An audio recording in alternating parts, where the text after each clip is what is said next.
right. Well, I too have hindsight, and it brings a little story to mind. So I'm 18 years old, just back from college, and it is Christmas Eve. I have not actually bought any presents. A little behind, usually am, but it's a problem. I wake up that morning and I think I got a plan. I am gonna head out and drive. I'm from a little town in southeastern Ohio called Gallipolis.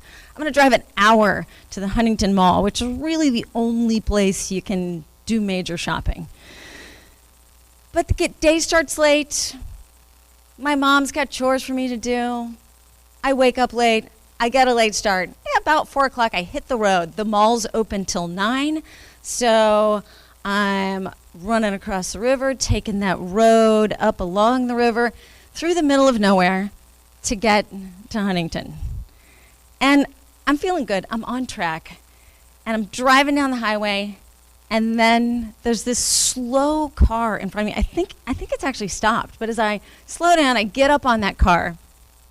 I realize it's driving like really slowly, about a couple miles an hour. And then I notice it's got a flat tire, and it's just flap, flap, flap, flap, flap. And I start to go around the car, and I think, please let it not be a little old lady. I just really don't want this to be a little old lady. And I get around the car, and I look, and it is a very old lady driving that car. So I think, all right, it's Christmas. I need to help. So I pull over the front, and she's still driving about 1 mile an hour, and I'm walking next to her, tapping on the window, and say, you know you got a flat tire? She said, that's why I'm driving so slowly. And I was like, well, you know, you're not supposed to drive on flat tires. Why don't you pull aside, and I'll help you. So, very distrustfully, she pulls off the road.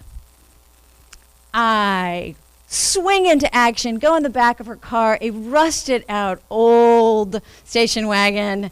Open it up, there are actually old trees back there. I don't know why. I dug through piles, pull out this really threadbare spare, and look for the jack. There's no jack. I'm like, all right, I have jack, and I know how to do this. My dad taught me this.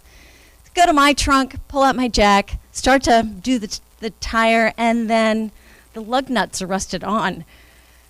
So I'm like, oh, well, I can't do this. So what does a girl do if she needs to change a tire? She stands at the side of the road and looks like she needs help. Sure enough, at a truck come by, nice young country boy said, ladies, do you need some help? I said, I do need some help. He jumps out, uses my jack, changes that tire, it's all done. It's great. I'm feeling good. You know, only about 45 minutes has gone by. I still have time. He drives off with a wave. She drives off without a word. And I'm still feeling good. I get in my car, and I look for my keys. There are no keys. I have locked them in my trunk. By now, it's getting dark and very cold. And I look around, look up on the hill, see where I can walk to. There is a very creepy old house, kind of like picture the Bates Motel, no paint. I'm certain a serial killer lives there. And then there's this old broken down trailer. I choose the trailer, head up to the trailer, trying to figure out how I'm going to explain how I've actually locked my keys in the car on a country road in the middle of nowhere. Knock on the door. They come to the door, and it looks like a couple from American Gothic. So I explain this little problem I have. I need to use their phone and, blast from the past, their yellow pages.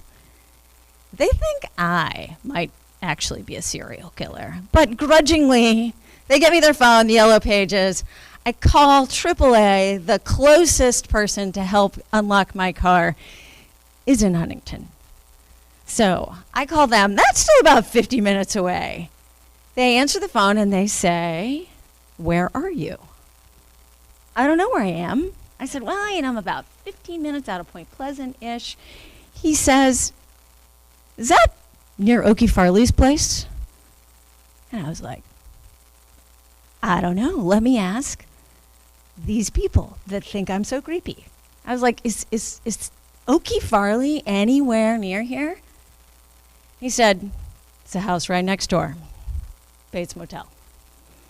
I tell the dispatcher I am right in front of Okie Farley's place. Please come get me. So 50 minutes, very creepy, long wait outside of Okie Farley's house.